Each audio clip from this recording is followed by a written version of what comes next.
Mr. President, I cannot speak for our colleagues why they hesitate or even refuse to sign the partial report he allegedly disseminated to the members. But as for myself, Mr. President, I cannot sign a partial report. A partial report is basically unfinished.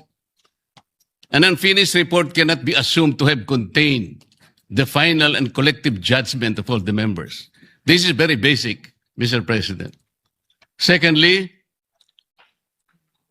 I did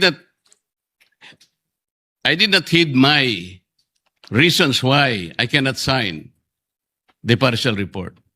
I delivered a privileged speech some time ago, Mr. President, outlining the reasons, therefore. Number one, I was expecting the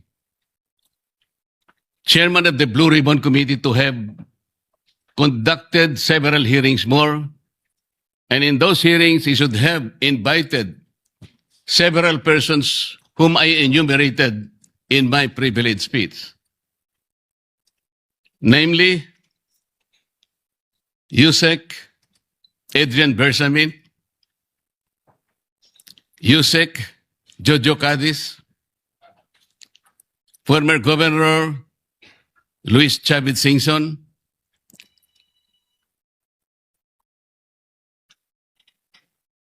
former Speaker Martin Romualdez, former Congressman Saldico by way of an apostilled sworn statement, because this is very, very possible. An apostilled sworn statement, Mr. President, as I have already advised the chairman of the Blue Ribbon Committee, is similar to a sworn statement notarized by the Philippine Consulate in any part of the world, because this apostilled manner or method of subscription was already adopted by the Supreme Court in one of its resolutions, Mr. President. I also advocated that the 18 ex-soldiers be immediately be invited because they have so much to say. Because I thought he said, and he emphasized at some point, that wherever the evidence is, the BRC will be led there too, Mr. President. Ang sabi pa po niya, Mr. President, hindi option yung interparliamentary courtesy. At kung ako po ba'y tatawagin pala sa mababang kapulungan dahil meron pala silang itatanong tungkol sa di umano ay mga donasyon na aking tinanggap. Mr. President, I will willingly present myself with or without invitation. They decided to suggest to me that they wanted me there. I will go there, Mr. President.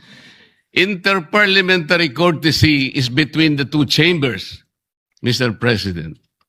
Tayo-tayo po ang pinag-uusapan na maggalangan doon. Pero ang nangyari, Mr. President, ang ating boss, ang mga amo natin, ang taong bayan, ang hindi na po iginalang eh. Hindi lang pangbabastos sa mga taong bayan ang ginawa ng mga magnanakaw at kawatan nitong flood control projects. Igagalang pa ba natin, Mr. President, ang mga tinutungo ng ebidensya na sangkot ang mga taong gusto nating ipatawag in this chamber? Gagamitin pa po bang isang dahilan na kailangan nating maggalangan kung sila mismo ay hindi na iginalang ang taong bayan na ngayon ay halos nagdurusa na? Tama po, sinabi niya kanina, Mr. President, talagang mainit ang panahon. Ang heat index ay talagang sumadsad na talaga sa pinakamainit na bahagi. Ngunit ang lalong nagpapainit nito, Mr. President, ay yung kawalan ng political will na ipagpatuloy ang pagdinig. Kahit na lantaran na nandun na talaga yung mga ebidensya. Bakit po hindi tayo tumawag ng pagdinig, Mr. President? Inimbita si Governor Luis Chavez Singson. Sa pagkakalam ko sa mga accounts na nababasa ko, he was invited to appear on April 14. At binigyan po siya ng pagkakataon hanggang April 7, hanggang alas 5 ng hapon, na ihain ng kanyang sinumpaang salaysay. Hanggang alas 5 ng hapon, Mr. President. Ngunit 9:15 ng umaga, ipinaabot sa bahay ng dating gobernador na kinakansela na po ang nasabing pagdinig. At ginamit pang dahilan, paano po nangyari yun, Mr. President? Binigyan siya hanggang alas 5 ng Abril 7 na isubmit. Sa pagkakaalam ko po, nandun na siya sa Maynila at nanananghali. Pagkatapos na itutuloy siya sa opisina ni Senator Lacson para ihain yung sworn statement na kanyang inihanda. Bakit po kinakailangang dumating pa si Saldico? Inihintay siguro ni Saldico, Mr. President, ideklara lang ng chairman ng Blue Ribbon Committee, i-apostil mo lang yan kahit nasaan ka sa anumang bansa ka sa Europe, tatanggapin ng committee yan. At pagkatapos hahayaan ka namin sa pamagitan ng Zoom ay pumayag ka at iimbitehan ka namin para sa isang special na pagdinig kung yan ang gusto mo. Yun lang siguro gusto niyang marinig. Bakit ikukondisyon pa natin ang pagdating niya rito, Mr. President, kung yung apostle sworn statement is sufficient enough for him to do just that? Ano po ba tayo rito? Nagtatakip po ba talaga tayo? Mr. President, kayo po ay maaring makapagtestigo sa sasabihin ko. Nung isang araw po, pinuntahan ko kayo sa inyong opisina at may binanggit po akong isang bagay na maaring makatulong sa atin kung paano kilalanin si Senator Lacson. Binanggit ko po sa inyo, Mr. President, ng buong katapatan nung ako'y wala pa po sa Kongreso, wala pa po sa public service. Nakilala ko po si Senator Lacson bilang chief ng PNP. Nabanggit ko po sa inyo, Mr. President, sa ating pag-uusap sa inyong opisina. Mula noon, nung makita ko siya, lalong-lalo na po dun sa episode na pinatawag po niya, ang lahat ng kinaukulan na merong mga nakaw na sasakyan, mga karnap na sasakyan. Naalala ko po na sinabi niya, Mr. President, lahat ng mga ninakaw na sasakyan, dalhin nyo rito sa Camp Crame. No questions asked. Dahil palagi po akong dumadaan sa EDSA, Mr. President.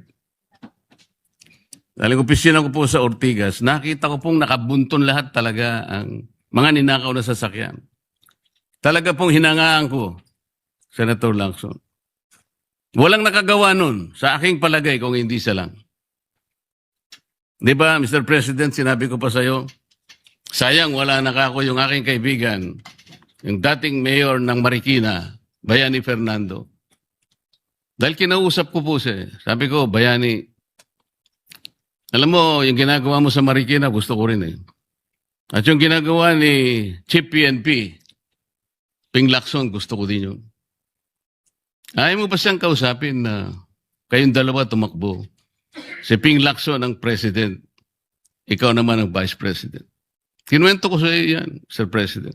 Bakit ko po sinasabi ngayon ito, Ginoong Pangulo? Nung umpisa po, talagang ganun na nakita ko po eh. Yung kanyang kagustuhan na maayos natin ang ating bansa. Yung sinasabi niyang track record, maring nung umpisa, nandun po yun eh. Hindi ko ikukwento ito kung hindi talagang hinangaan ko siya. Noon. Pero bakit ngayon po ay nagkaiba, Mr. President? Parang yung pedestal na aking hinangaan, yung alamat na nandoon, unti-unting gumuho. Nalulungkot po ako at nangyari yun, Mr. President. Ang sabi ko pa nga hindi ba tayo dapat maglaban-laban dito eh. Ang kapakanan ng mamamayan ng ating bansa, ang importante rito po eh. Yung direksyon natin. Bakit kailangan akong palaging pinapasaringan? Hindi naman po ang aking kagustuhan eh. Kung sino yung dapat na sumikat o sino yung dapat magpasikat, hindi po yun eh. Isa lang po ang sikat dito, Mr. President. Ang taong bayan na pinagsisilbihan nating lahat. Doon po natin ituon ang lahat ng ating makakaya, ang lahat ng ating energy. Malampasan sana natin ang problemang ito. Ngunit, yung hindi po pagganap sa tungkulin. Yun po yung hinahanap ng tao, Mr. President. Napakainit na po ng panahon talaga. Pinapag-iinit pa ng paghihintay nang hindi malaman hanggang kailan maghihintay ang taong bayan. Ano po ba ang dahilan kung bakit nagkaroon siya ng privilege speech ngayong hapon? Para saan? Para saan? Hindi po ba mas maganda na kumpletuhin natin yung report? Hindi partial. Ano yun? Partial final? O partial provisional? Paano ko po malalaman, Mr. President, kung hindi po ibinigay yung hard copy? Pipilitin akong basahin na nandun lamang sa online. Binigyan lamang kami ng isang file para doon kuhanin namin at kami mag-print. Paano ko ba ikukumpara po yung ipinrint ko? Hindi ko naman alam kung sinong gumawa nun dahil wala nga pong pirma yun eh. Doon lang sa paraan na yun eh. Nagkakaroon na po ng agam-agam eh. Pagkatapos ayaw pa nilang mag-interpolate. Nasa sa kanya po yun, Mr. President. Pero ako po, ang tanging hangarin ko lamang, ayusin natin lahat ito.